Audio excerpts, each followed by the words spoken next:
What's up, folks? Doing another best ball draft here on Underdog. This tournament is called the War Room with a $10,000 first prize. We got pick number 4 here. So I think we'll be going running back. Probably be looking at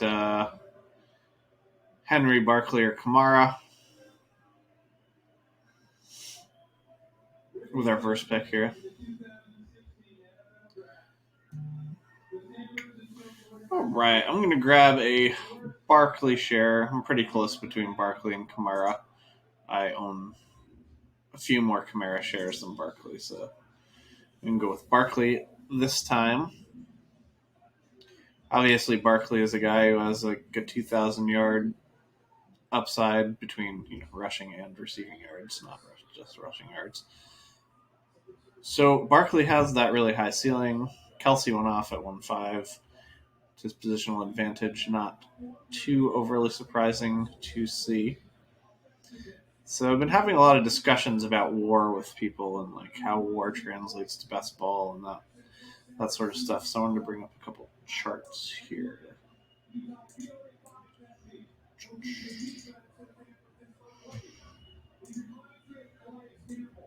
So what we're looking at here is between 2010 to 2019, the top fantasy war seasons.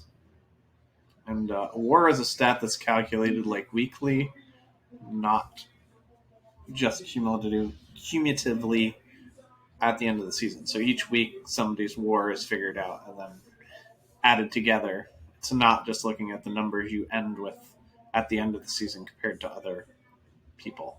So that's why you're going to see, like, even though there are some wide receivers that are much, much, much better than, like wide receiver 2, like the Michael Thomas season from 2019 doesn't show up on here. The reason why you're not going to find it on like the war, even though it was a pretty good one. So we'll bring up just the 2019 season war here in a second. But the reason why that one won't show up on here is because war is calculated weekly.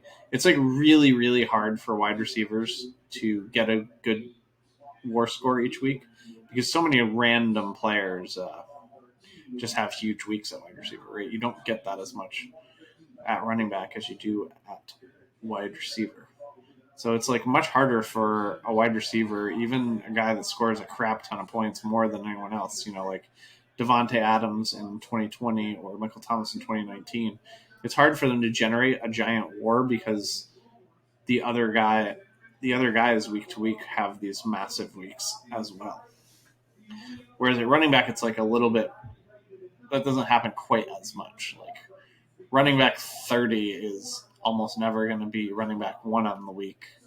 So running back 30 for the year isn't going to have too many weeks where they're challenging for, running back 1. But that shit happens all the time with wide receivers. Like just random wide receivers have huge weeks constantly. So that is why wide receivers' war is lower. And war is something we care about quite a bit for best ball. So let me jump on to my Twitter real quick and see if I can snatch this tweet that I sent out that involved just the wars for 2019. And you will see that Michael Thomas had a very nice war for that. But the point being is like, that was as good of a season almost as possible.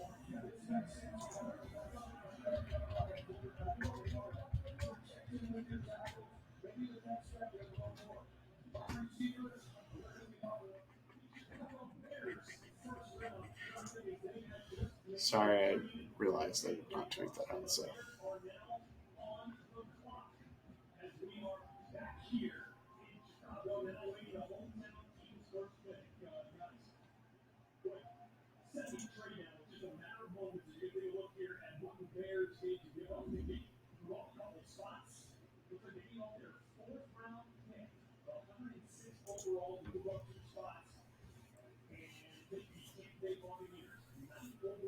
So in 2019, Michael Thomas actually had the third highest WAR of all players, which obviously is pretty good. But you would have thought with how much better he was than other players, it would be higher. So here we're looking at a Justin Jefferson, DK Metcalf, or a running back.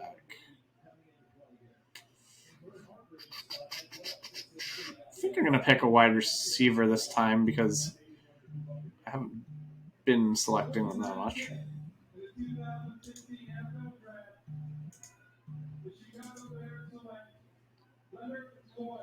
So we went with DK Metcalf there. Start with Saquon and DK Metcalf.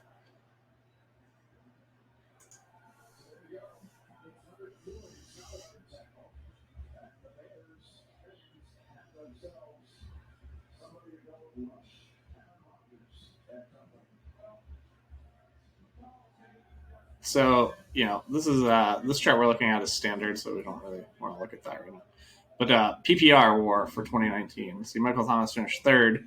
But if you notice, Michael Thomas had a year where he was so much better than all the wide receivers. It was ridiculous, and that still wasn't good enough to be a top 25 WAR in that 10-year span. Interesting here if we take Michael Thomas, our running back. Ooh, thank you. Gonna grab J.K. Dobbins here. Pretty happy to get him in round 3. So we got Saquon, Dobbins, and DK Metcalf. Getting back to this WAR. So you can look at this and be like, oh, look at how good this WAR season is for Michael Thomas. He finished in the top 3, but this one wasn't good enough to show up in the top 25 over a 10-year span. And then you'll notice 1,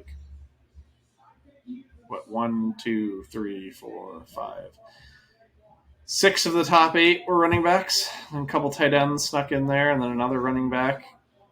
So the point is just how hard it is for wide receivers to generate WAR. It's extremely, extremely difficult because of how variant week to week the position is.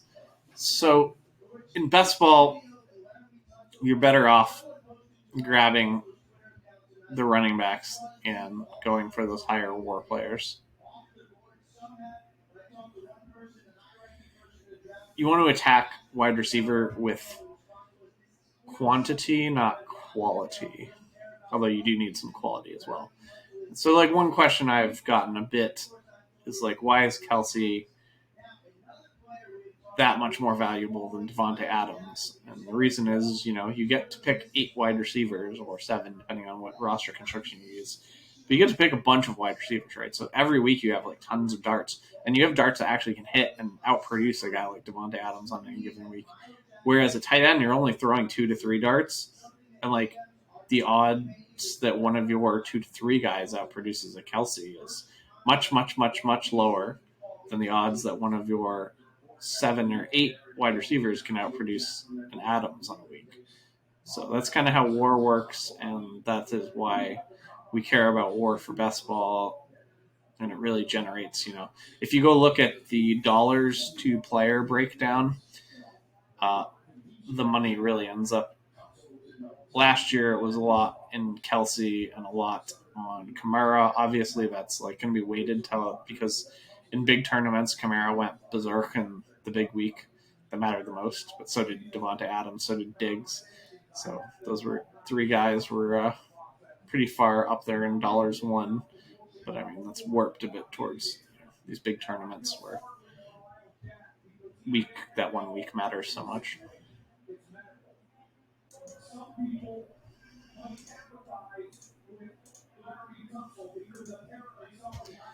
So we've got Barkley, Dobbins, and DK Metcalf. Nice little start here. Could think about getting us a Russ Wilson stack going. Maybe trying to snatch him up in round 7. Still some running backs on our radar. Josh Jacobs on 4-3. Josh Jacobs is a guy I actually like now because his ADP is dropping, whereas I wanted no part of him before. So I do think that Drake is going to take more touches than Booker. But But Booker did have over 100 touches, and I kind of think that Richard will just not be a thing now. And he had a decent amount of touches last year as well. So there's still plenty enough touches to go around that like a later round 4 Josh Jacobs is a good pick.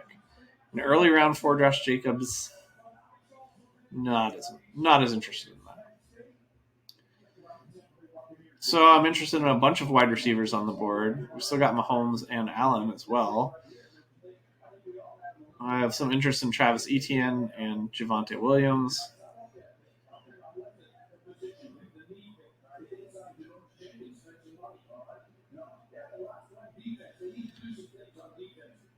I imagine Mahomes doesn't get by the next pick since this guy has Kelsey, right? Oh, he got snaked on him.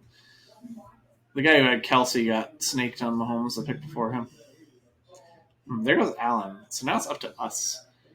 And I think Etienne is definitely the guy I like here with the highest upside. Let me do that. Don't have too many Etienne shares. Tends to go like a little earlier than I'm looking to pick him. But he fell in this spot, so we're going to grab him. Now we got Barkley, Dobbins, and Etienne. We could probably ignore running back for the next little bit.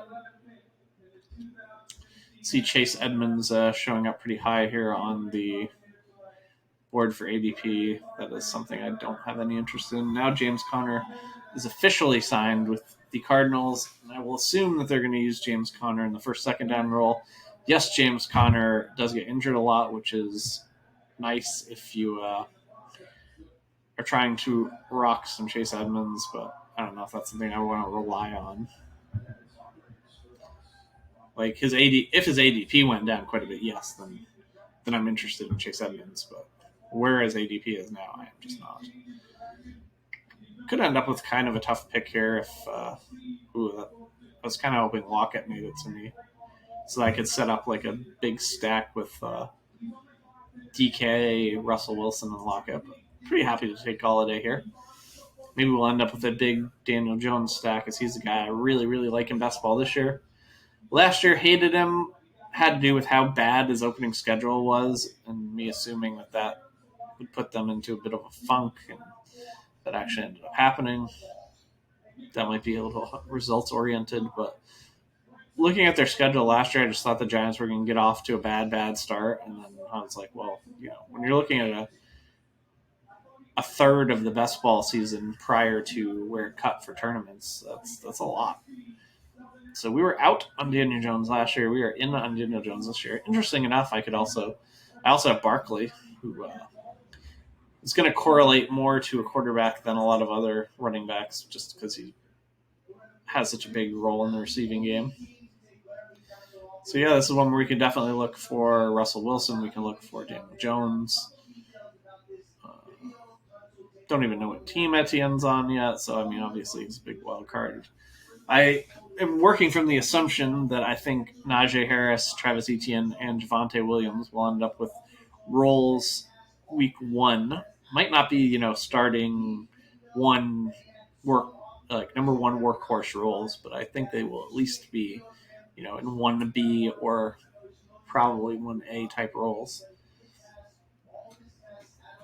Interested to see how far Edmonds falls now that Connor has signed there. Obviously, Connor is now on our radar a little bit more than he was as a later pick, because he's probably going to get the first and second down role for Arizona, which isn't fantastic, but it's also not too bad. Edmonds still going in round 5. That's absolute ludicrousness to me. I think I mentioned before that on the Twitter battles, just like I think there's a subset of people out there that think Connor signing with the Cardinals is somehow good for Chase Edmonds, and I think that's absolutely ridiculous. It's terrible for him. I mean, it isn't the worst thing that could have happened. That I agree with. And there is something to be said for the argument of Connor gets hurt a lot, so in that way it's good for Chase Edmonds. I agree with that. But, you still need to be taking Chase Edmonds way, way, way later than round 5 to, be getting paid for that value. In round 5, you have to have Connor get hurt in the first month for Chase Edmonds to end up being worth it. If he doesn't, then that was a terrible pick for you. Lots of wide receivers we like on the board at the moment. For quarterbacks, there's just like Herbert and Russ Wilson. Might be interested in Russ Wilson at my pick if he's still there. Probably won't be interested in Herbert. I'd just rather wait and take a quarterback later. Reason being, we have DK Metcalf, so a little bit of the stack factor if we were to get Russ Wilson.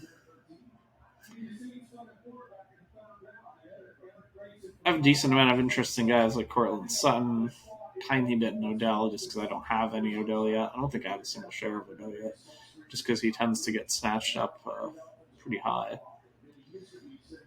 Robbie Anderson finished as like a top 20 wide receiver last year and now has lots of competition. And in theory, a better quarterback, but I'm not so certain about that. Herbert off the board. Next two guys have quarterbacks, so we should get a shot at Russell Wilson if we want him. There goes Sutton.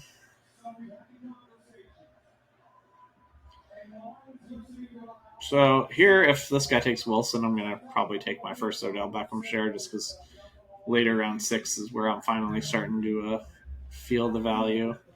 Since Russell Wilson didn't go, I'm just going to go ahead and take Russell Wilson, pair him with DK Metcalf. Other stack options, we could go with a late Gerald Everett if we want. Not a guy that I'm all that excited about. Hurts off the board at 6'10". Good pick from Ghost. Don't think he wanted to send him to the end there when both the guys behind him didn't have quarterbacks. So, who's on our radar now? Odell, Chark, Robbie Anderson. I've been taking like too much Juju lately, so I'm gonna fade Juju for a bit. I might take like a Debo or a Marquise Brown over Juju. Mostert and Fournette are guys we can consider. There goes Odell. Really nice to have him fall to me. Will Fuller's got the one game remaining on his suspension to start the year, so it does mildly drop him for me in best ball, but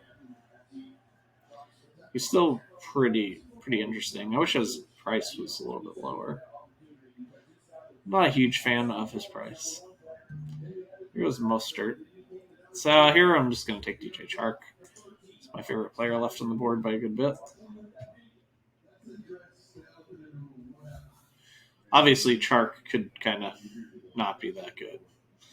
He really only has been good for about 5 weeks, I believe it was, of his whole career. But those 5 weeks were really, really good. And he has had some huge weeks other than that 5-week span, but there was been absolutely no consistency to it. Hoping Trevor Lawrence can bring that consistency to Chark. And I do think that is possible. And I do have a lot of Chark because I believe that can happen. The RBs on the board are not all that nice. This is kind of like the rough patch for running backs. So I think when it comes back around, we'll probably be a little bit more interested in wide receiver, tight end. Just cut down to the running back, see what we got going on. I think Gaskin and Mike Davis are going to get competition. I don't really like their prices.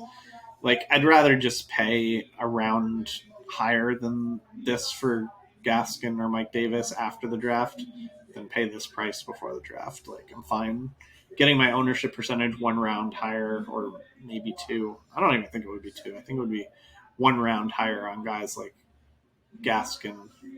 Maybe 2 rounds higher on Mike Davis would be if they didn't bring somebody in. But I'd rather just pay that price post-draft than have 7th round picks get nuked on me. Just, I don't know. Don't love it. If they were going 2 rounds later, it'd be different. I'd much rather take like a Jeffrey Wilson a little bit later in these. Running back, it's like super ugly. super fast in those drafts.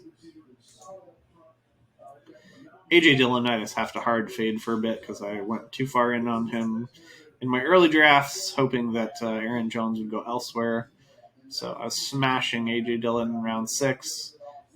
Yep, that ended up pretty disastrous. I mean, it obviously can still work out for us because something happens to Aaron Jones early in the season, then those are still worth the picks we used on him. But I need to completely fade AJ Dillon for a bit.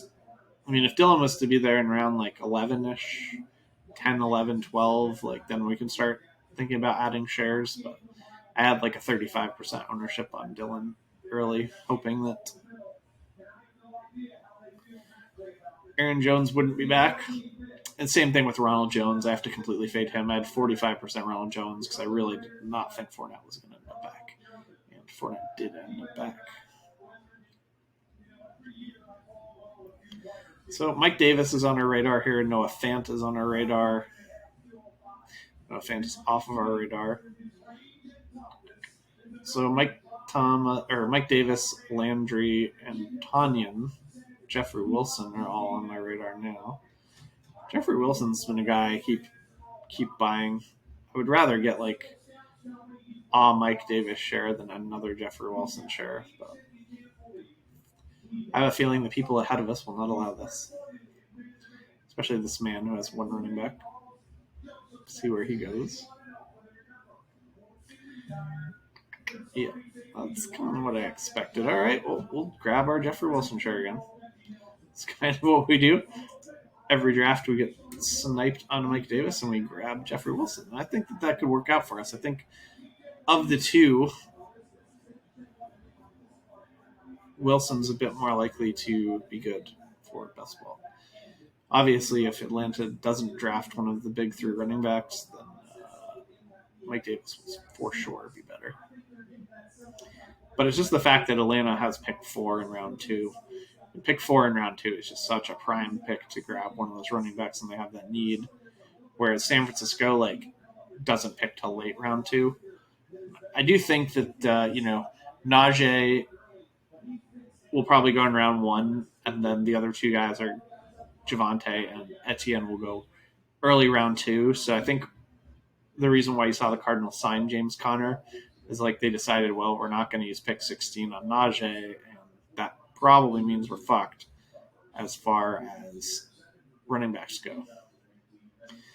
There are other running backs later that can be useful in fantasy. There's, Gainwell, Chuba Hubbard, Trey Sermon, Michael Carter, guys that got shots, but I wouldn't want to rely on them.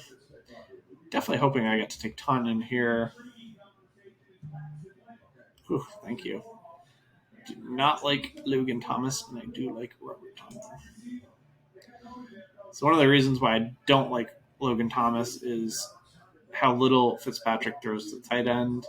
I mentioned that in a few videos, so I won't get too crazy, but he only throws 10% of his passes about to tight ends, and the team's going to pass around 600 times. That's looking like only 60 targets, where I believe Logan Thomas had 110 targets last year. So I think he's a massive, massive regression candidate. They had no wide receiver 2 last year, no real wide receiver 2. Now they've got Curtis Samuel. I would expect them to actually even bring in another guy to compete for targets. J.D. McKissick and Logan Thomas were getting absolutely peppered by Alex Smith last year, but that's what Alex Smith does, and that is not what Ryan Fitzpatrick does. So I'm much, much higher on McLaurin than I was last year, because I think that Fitzpatrick will help him. But I'm not into Logan Thomas or McKissick. Let's look at the squad so far. We got Barkley, Dobbins, Etienne, Jeffrey Wilson, DK Metcalf, Kenny Golladay, DJ Chark, Robert Tonyan, and Russ Wilson.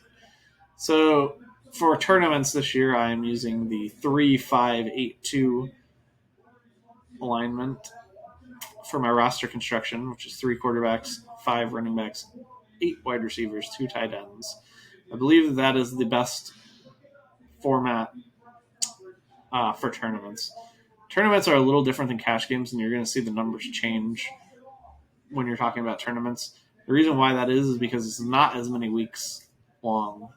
So, like, missing out on a quarterback week when you only have 13 or 14 weeks is harder to make up, obviously, than when you have 16 weeks. So I think you really should only be taking 2 tight ends in these. You're going to need a little luck at running back, and you're going to need a little luck at tight end to win these tournaments. So you kind of have to assume that you're going to get that luck and plan your roster to be set up the best as if you are getting the luck at running back with health and whatnot and the luck at tight end. As far as 0 RB goes, I'm not a big fan of it, mainly because we look at the WAR and it just doesn't add up. I mean, there's definitely been some tournament winners that are 0 RB. There's tournament winners that are not 0 RB. Does seem a bit random year to year.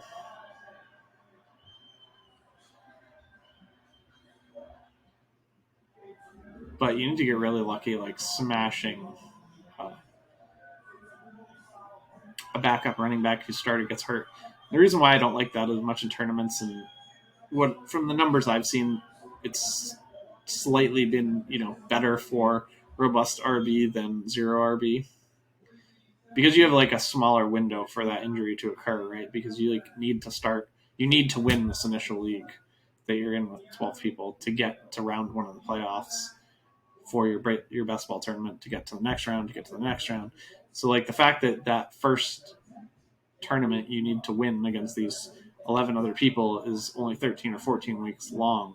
It's less time you have for like a starter to get injured for your backup running back, like handcuff type guy, to get in there. Like obviously a preseason injury would be huge.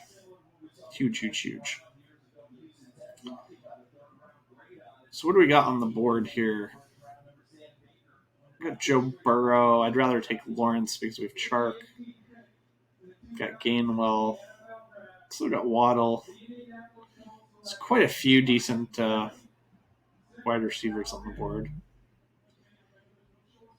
There goes James Conner. He was the person I was thinking about a little bit. I'm going to take Trevor Lawrence here. Pair up Lawrence and Chark. Going to kind of hope Marvin Jones lasts our next pick so I could double stack. I'm a little confused as to why LaVisca's still going as high as he is because Marvin Jones is there now. I think that I would rank those receivers for just the 2021 season: Chark, Jones, LaVisca. But like, it wouldn't really surprise me if Jones ended up being better than Chark.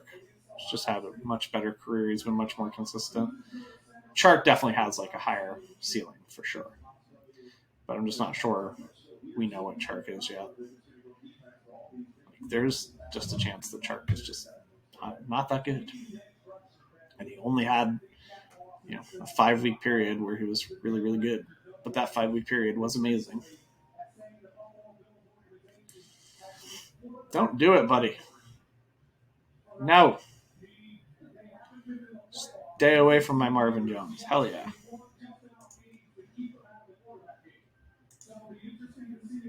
We've got the 2 stack with DJ Chark and Marvin Jones to go with our Trevor Lawrence.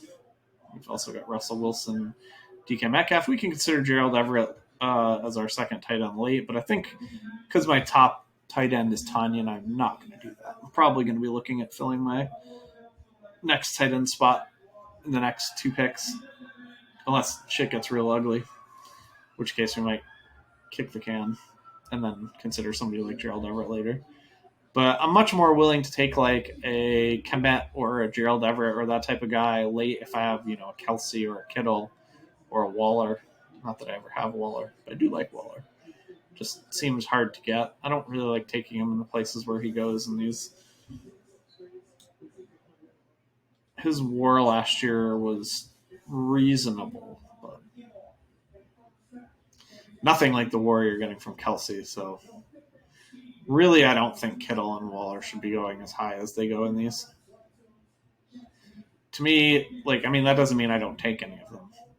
I don't take them because I do take them, but I just don't think it's going to work out that often. But I recognize the fact that I am wrong a reasonable amount of times, so you got to like go with the flow and say, okay, I don't really believe that this guy is worth it at this ADP, but a lot of smart people do. So I'm going to take a couple shots there in case I'm wrong and they're right, because that will for sure happens. That's how I end up mostly with my Kittle and Waller shares.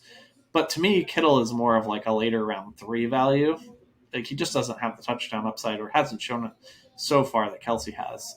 And like that's really what helps Kelsey create that huge war. It's like Kittle seems to only be like a 5 to 7 touchdown guy, and Waller had a big touchdown jump last year, but like even last year, his war just wasn't that great.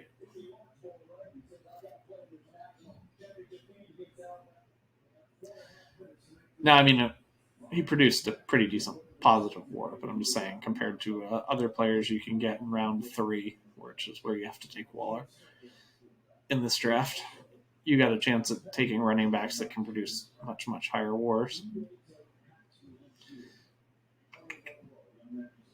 So Sean Watson, we talked about last video. He's just out of my player pool for the time being. I will obviously drop him back in if something changes where I think he is going to play, but for now, I think he's at minimum getting an 8-game suspension. I would assume that he doesn't play at all this year, but you never know. I thought that Tyreek Hill wouldn't play at all a couple years ago, and he only missed 0 games. I thought 4 games was his minimum. It was not. So we have a little interest in tight end, though I'm not sure how much I have in John or Hunter Henry. I like Mims a good bit. Daniel Jones is always on my radar at QB. Tight end's pretty hideous after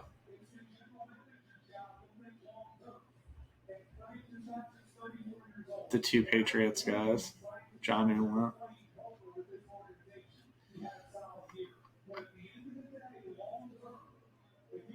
I'm not super interested in Henry Ruggs. I'd rather take Mims than Ruggs. I think Mims, wow. Gerald Everett, that is early for him. So I was considering fading tight end for like 2 or 3 more rounds and then taking Gerald Everett. But obviously, that is not an option. The teams behind us all have a tight end, so I don't know. I'm not really over the moon to get Henry. I'm gonna take a Michael Carter share here. He's a guy I have like no shares on, not no, but I have very few shares on. And, I think he can definitely have an impact year one, not like a 1A type of impact, but I think he can be like a 1B type of guy that with an injury can really get rocking and rolling. So happy to grab a share here. It's been really hard for me to get shares of him because this is about the most I'm willing to pay for him, and he's usually gone before this spot. So we will not be taking any more running backs, which is nice. We can just close that right up. Hunter Henry, next pick, not too surprising. What do we got left at tight end?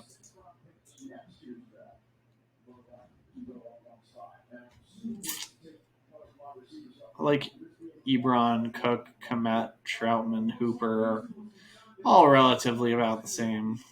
Zach Ertz could have a bounce back, but not too into relying on that. Ferkster is interesting, but I just think he goes too high. Like, I'm not sure that the Titans aren't going to do anything else at tight end. I think I'm going to push tight end another round here just because I don't love the options.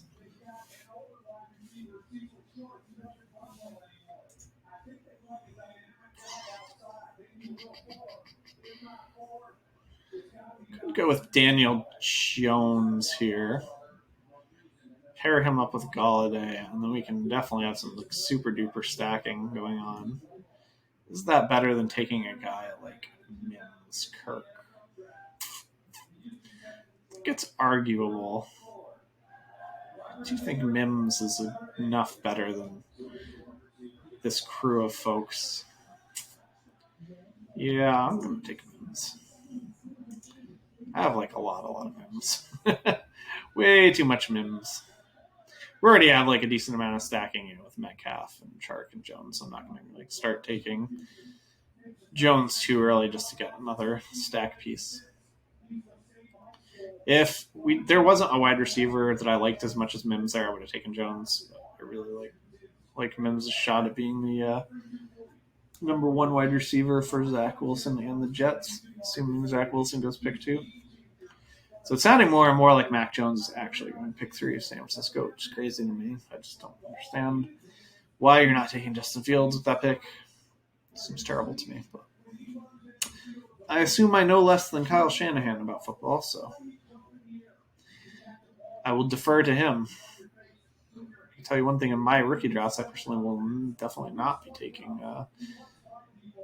Mac Jones over Justin Fields for my dynasty. I think the ceiling is just way too low. So we still have interest in picking up some shares of the Saints quarterbacks late, if we can, as our third quarterback.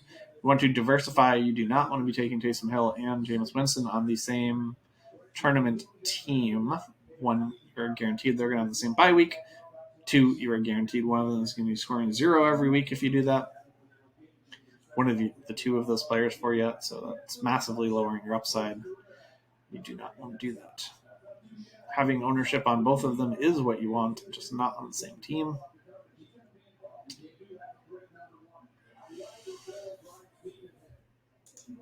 I'm mostly interested in getting a tight end.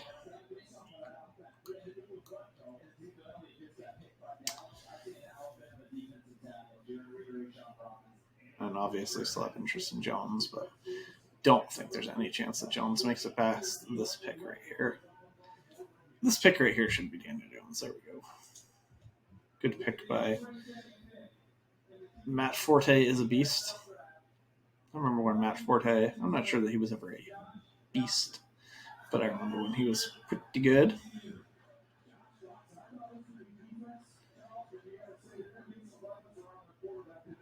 Also, I'm interested in Rondale Moore if he's still on the board when we pick, depending on how hideous tight end looks like. Okay, taking a shot on like a Komet or a Troutman for start. I like Austin Hooper like a reasonable amount. I mean, he's nothing special, but he'll get you by at tight end. So right now, my highest interest player on the board is Rondale Moore. Ooh, Jared Cook. That was a guy I like to tight end.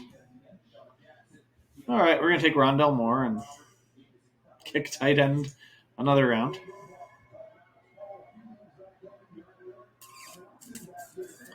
I don't imagine we'll be fading tight end again. Probably going to be forced to take one this time. If Komet, Troutman, and Hooper all were to get picked, that would be rough. I'm not going to lie, that would be rough. I do think Freiermuth has a chance to end up in a spot where he's going to contribute right away. I also heard that Njoku alluded to the fact that he and James Conner might be teammates, which seems to make me think that he thinks there is a shot that he could end up on the Cardinals, which makes sense since the Cardinals lost Dan Arnold. All right, we will be taking Troutman or Austin Hooper here. Which one do I prefer? Probably Austin Hooper. I just think the Saints use like so many people.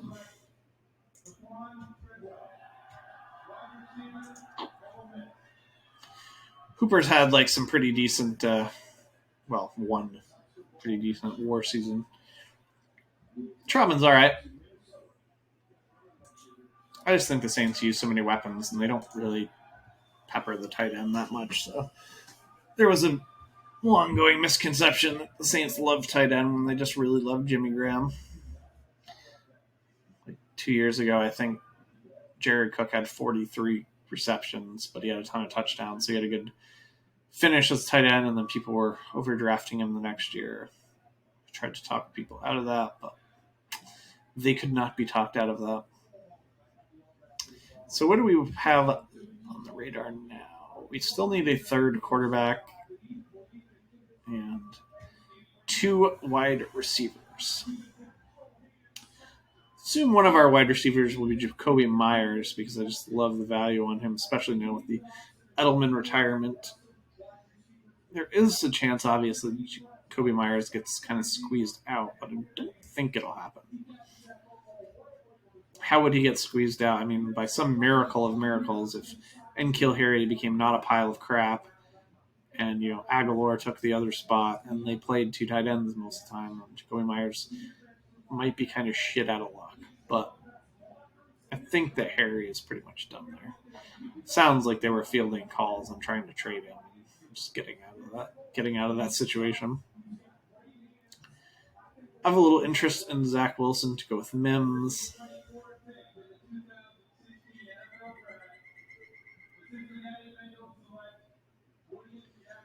What do we have left at quarterback?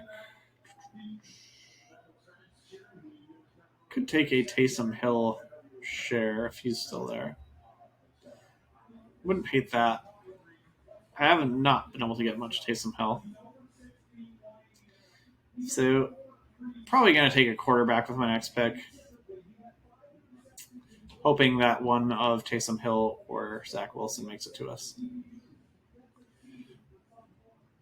But still 7 more picks. Seems like a few people have 3 quarterbacks, so they should definitely not be taking quarterbacks. Then we would finish up with 2 wide receivers.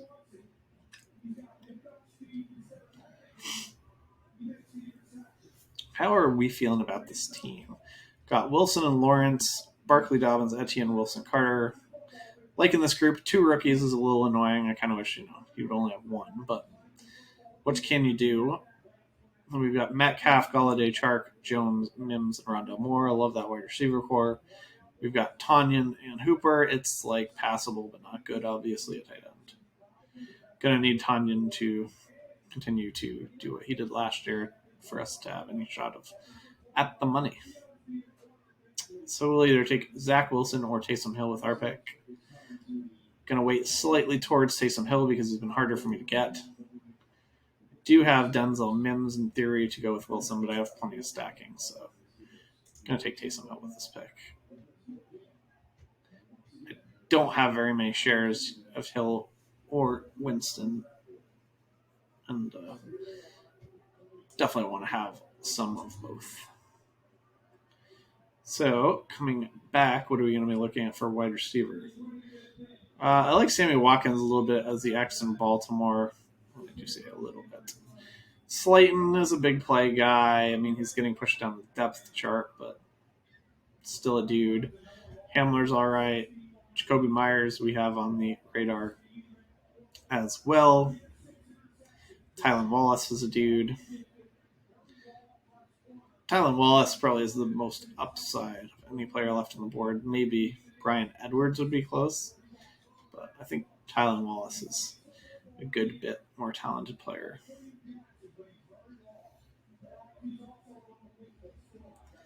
Still got Terrell Williams. Oh wow, they actually updated some of these players to be on their teams. I wonder if they heard me complaining in my video yesterday. Got Deshaun Jackson now on the team. Tyrell Williams on the correct team. So I'm looking mostly at Wallace, Slayton, Tyrell Williams, Jacoby Myers.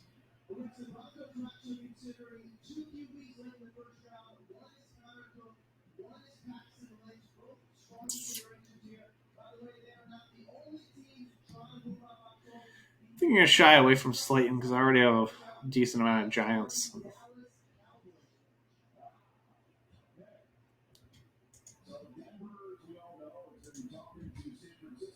You already know that you've got some guys with the same bye weeks then. So like if the Giants and Jacksonville ended up with the same bye week, that would be a pretty big problem for me.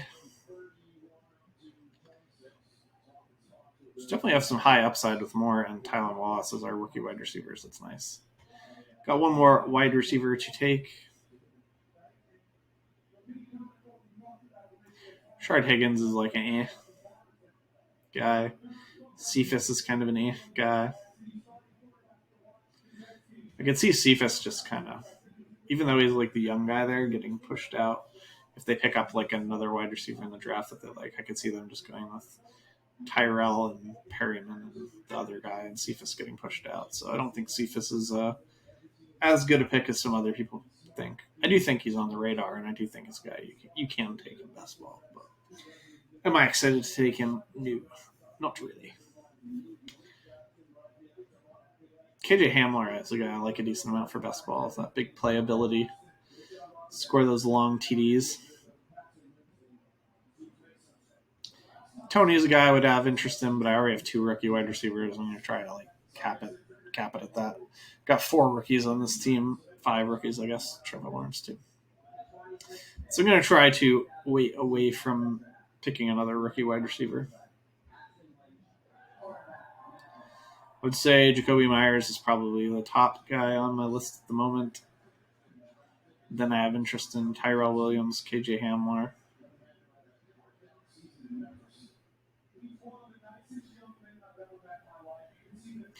Not much that's interest in Preston Williams. I feel like Miami is going to add a weapon.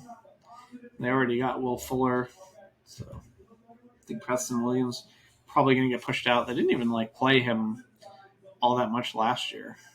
Like he wasn't on the field for as high a snap percentage as you would have liked to see him if he was truly going to be a breakout type wide receiver.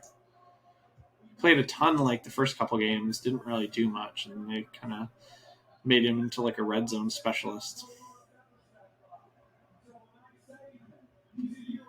Mac Jones. Probably a player we're going to have to start getting some shares of once the 49ers select him at number 3. Although they could start the year with Jimmy G, in which case that would make them both terrible picks. Jacoby Myers off the board to Eagles. Tyrell Williams off the board. The list of men that we wanted is getting thin at wide receiver. So, might have to come up with something for our pick here. Might have to deep dive.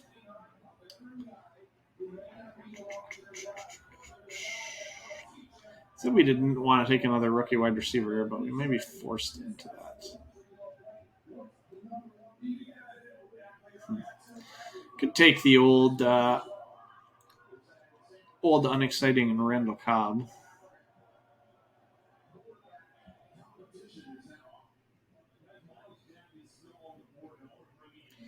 Boy, these deep wide receivers are ugly.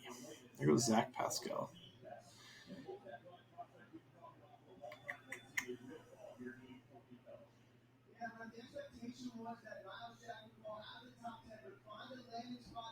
I wonder how many people are using the same roster construction as it. I see a lot of 4 RB.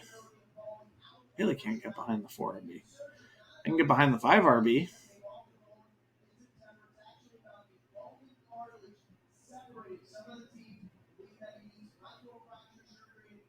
It's a big pick for us right here.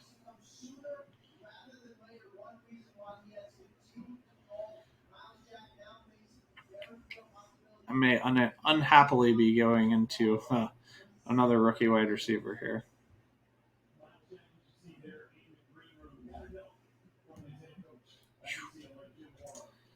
Happy to get KJ Hamler here. Nice. Nice. All right, we're all done with this one. And we ended up with Russ Wilson, Trevor Lawrence, Taysom Hill, Saquon Barkley, J.K. Dobbins, Etienne, Jeffrey Wilson, and Michael Carter. DK Metcalf, Kenny Golladay, DJ Chark, Marvin Jones, Denzel Mims, Rondell Moore, Tylan Wallace, KJ Hamler, and Tanyan and Hooper. Thanks for watching. Good luck in your drafts, boys.